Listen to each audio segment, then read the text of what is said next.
Bom,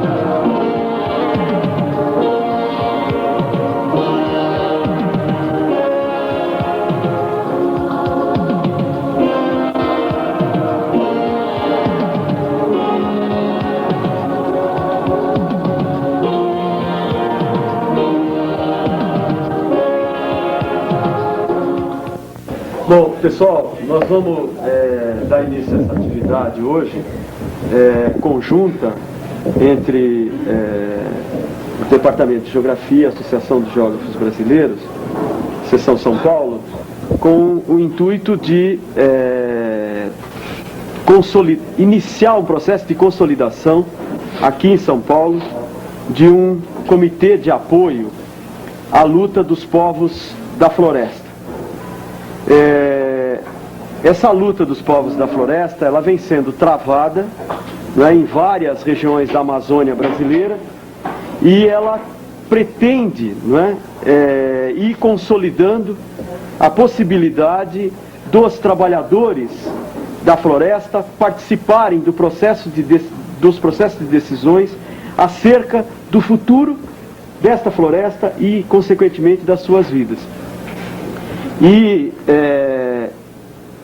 a gente está tomando essa iniciativa tendo em vista o início, não é, de um trabalho que a AGB do Rio de Janeiro começou a fazer nesse sentido. Então, no fundo, nós estamos estendendo para São Paulo um trabalho que a AGB do Rio já vem fazendo. E ninguém melhor do que o próprio Chico Mendes, né, Francisco Mendes Filho, presidente do sindicato de Chapuri, no Acre, líder e membro do Conselho Nacional dos Seringueiros, não é, para consolidar esse início de comitê. É evidente que a vinda do Chico aqui tem razões que ele vai explicar, razões que vão além da mera formalização de um comitê de apoio. Acontece que a luta que eles vêm travando lá no Acre, nesse instante, necessita da sua ampliação no conjunto da sociedade brasileira, ou pelo menos em várias camadas da sociedade brasileira, tendo em vista, não é, o fato de que eles vêm enfrentando dificuldades que são de todas as naturezas e, sobretudo, as dificuldades oriundas da pressão política, não é? E mais do que a pressão política, a repressão policial e a repressão armada dos jagunços. Então, essa luta que eles vêm travando já de muito tempo, não é? Ela está necessitando de ser divulgada entre, não é, os mais diferentes pontos do país. O que a gente espera é que, a partir dessa estada do Chico aqui, que a gente consiga, não é, começar a fazer mobilizações aqui no sentido de apoiá-los sempre que eles necessitarem de nosso apoio. Por incrível que pareça, o Chico, não é hoje uma figura conhecida no mundo inteiro e desconhecida no Brasil. Mas é assim, não é, os dias de hoje nesse país. O Chico já recebeu 2 prêmios internacionais, ele é cidadão mundial do meio ambiente, um título oferecido pela ONU, pelo trabalho que ele desenvolve lá em Chapuri, no Acre, e, no entanto, era um ilustre desconhecido, não é, seguramente da maior parte, não é, dos brasileiros. Então, o que a gente também está fazendo com essa atividade é uma tentativa, não é, de que a gente possa conhecer o Chico. E a melhor maneira, não é deixar com que ele fale, não é, à vontade sobre toda essa experiência de vida e de luta que ele vem travando e como é que ele chegou a essa posição de cidadão mundial do meio ambiente. Não é? Então, com a palavra, companheiro Chico. Tá, boa noite. Parece isso aqui. Não, é para gravar.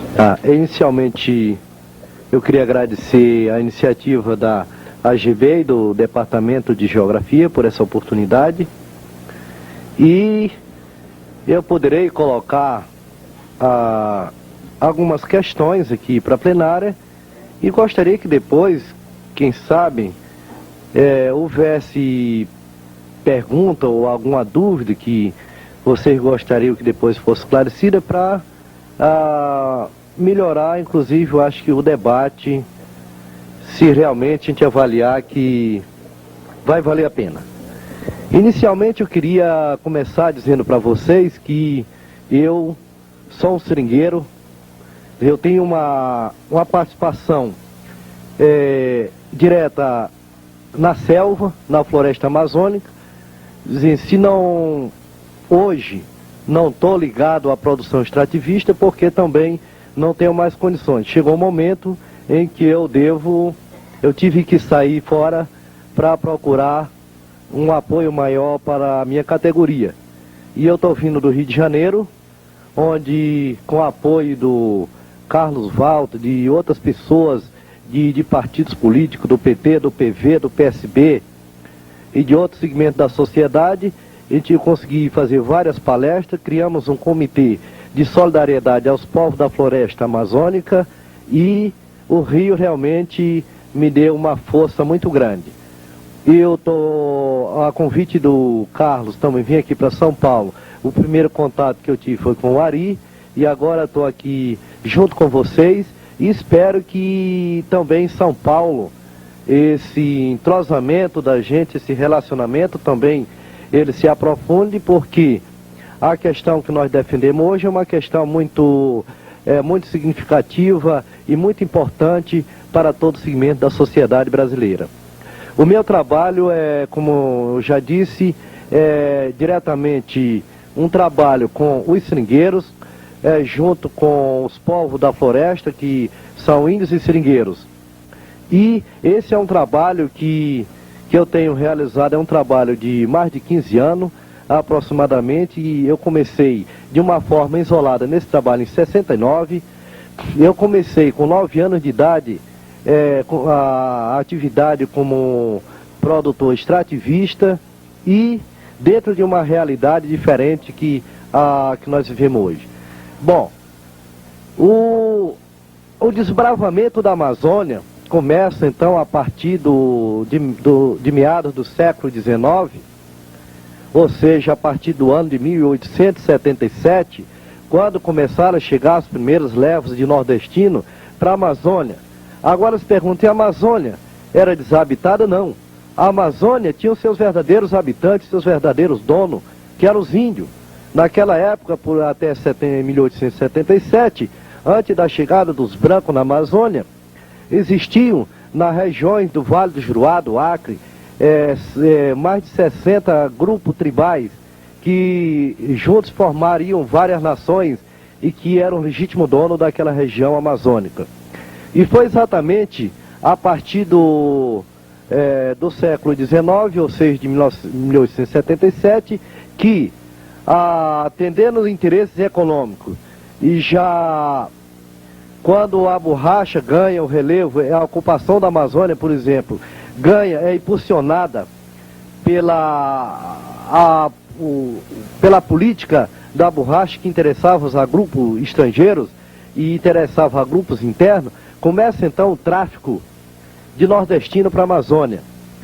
Que eu falo tráfico porque naquela época o nordestino, que era vítima da seca já em decorrência dos grandes desmatamentos também feitos no Nordeste pelos coronéis daquela época, e chega um momento em que esse povo é usado como escravo para desbravar a Amazônia e atender os interesses de grupos internacionais e dos patrões. E começa então uma vida difícil do nordestino na Amazônia, quando milhares de famílias se deslocaram para aquela região e de repente essas pessoas tiveram que entrar em confronto com os verdadeiros donos da terra, que eram os índios. E armados pelos patrões, esses companheiros foram obrigados a entrar em guerra com os índios e muitas tribos, milhares de índios foram dizimados, foram mortos naquela época. Os seringueiros eram preparados pelos patrões e grande parte da região amazônica, principalmente do Rio Purus, Rio Madeira, o Vale do Juruá, foi invadido pelos brancos e os índios daquela região foram mortos. Das 60 tribos que tinha naquela época, ficou resumida a umas 10 tribos, 10 grupos tribais naquela região.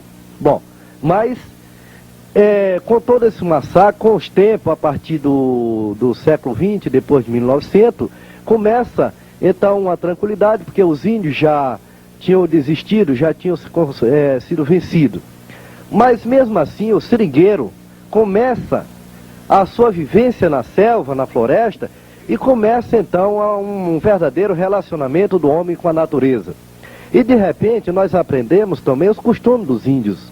Apesar de termos sido seus inimigos e responsáveis pelo genocídio dos índios, nós terminamos por aprender os seus costumes, as suas tradições, o seu relacionamento com a natureza, com a selva. Aprendemos conviver com os mistérios da mata.